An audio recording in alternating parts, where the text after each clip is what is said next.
Praise the Lord. எல்லாரும் சந்தோஷமாக இருக்கிறீங்களா? இந்த நாளுக்காய் நான் ஆண்டவரை ஸ்தோத்திரிக்கிறேன். இந்த நாளுக்குரிய வார்த்தை உங்களோடு பகிர்ந்து கொள்ள விரும்புகிறேன். மார்க் 16ஆம் அதிகாரம் 17வது வசனம். விசுவாசிக்கிறவர்களால் நடக்கும் அடையாளங்கள் ஆவன, என் நாமத்தினாலே பிசாசுகளை துரத்துவார்கள், நவமான பாஷைகளை பேசுவார்கள். எவ்வளவு ஒரு அருமையான ஒரு வார்த்தை! விசுவாசிக்கிறவர்களால் நடக்கும் அடையாளங்கள். அப்படி என்றால் யாருக்கு இது சொல்லப்பட்டிருக்கிறது? இயேசு கிறிஸ்துவை விசுவாசிக்கிறவர்களுடைய வாழ்க்கையில் என்ன அடையாளங்கள் நடக்கும்? அவரை விசுவாசிக்கிறவர்களுடைய வாழ்க்கை எப்படி ஆசீர்வதிக்கப்படும் என்று சொன்னால், இயேசு கிறிஸ்துவின் மேல் விசுவாசம் உள்ளவர்களுடைய வாழ்க்கையில் அவர்கள் பிசாசுகளை துரத்துவார்கள். பாருங்களேன், இந்த உலகத்தில் பல பிரச்சனைகளை கொண்டு வருவதில் பிசாசு அவன் எதிராய் எழும்புகிறான். பல இடங்களிலே, குடும்பங்களிலே, தொழில்களிலே. அப்போ இப்படிப்பட்ட ஒரு சூழ்நிலையிலே விசுவாசிக்கிற ஒரு கூட்டம் எழும்ப வேண்டும்.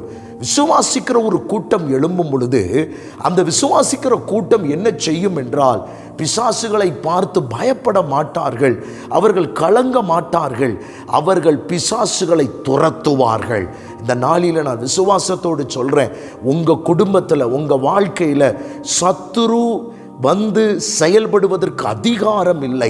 நீங்கள் துரத்தணும். பைபிள் ஒரு வசனம் சொல்லுகிறது, தேவனுக்கு கீழ்ப்படிந்திருங்கள், பிசாசுக்கு எதிர்த்து நில்லுங்கள், அப்பொழுது அவன் உங்களை விட்டு ஓடி போவான்.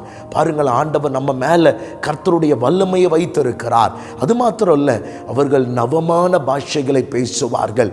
ஆண்டவர் நமக்கு கொடுத்திருக்கிற அவ்வளோ பெரிய உன்னதமான ஒரு அனுபவம்.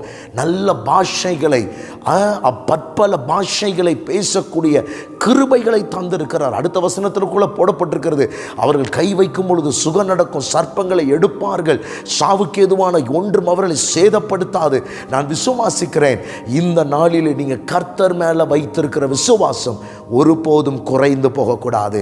அது அதிகரிக்க அதிகரிக்க அதிகரிக்க நீங்கள் எல்லா இடங்களிலும் ஜெயம் பெறுவீர்கள். உங்கள் குடும்பத்தில் பிசாசுக்களை துரத்தி உங்கள் குடும்பம் தேவ ஆளுகையினால் நிரம்பி இருக்க, உங்கள் குடும்பத்தின் மேலே தேவ பிரசன்னம் நிரம்பி இருக்க கர்த்தர் உதவி செய்வார். விசுவாசிக்கிறவர்களால் தேவன் அடையாளங்களையும் அற்புதங்களையும் செய்ய அவர் வல்லவர். யார் மூலமாய் செய்வார்? ஏதோ வரம் பெற்றவங்க மூலமாக தான் செய்வாரா? இல்லை, உங்களுக்குள்ளே. அது மாத்திரமல்ல, உங்களுக்குள்ளே கர்த்தர் அதை வைத்திருக்கிறார். உங்கள் மூலமாகவும் கர்த்தர் செய்ய வல்லவர். உங்களுக்கு ஜெபிக்கிறேன். பரிசுத்த பிதாவே, வார்த்தை கேட்ட ஒவ்வொருவரையும் வார்த்தையின்படியே நடத்தும், ஆசீர்வதியும். இயேசுவின் நாமத்தில் பிதாவே, ஆமென். God bless you.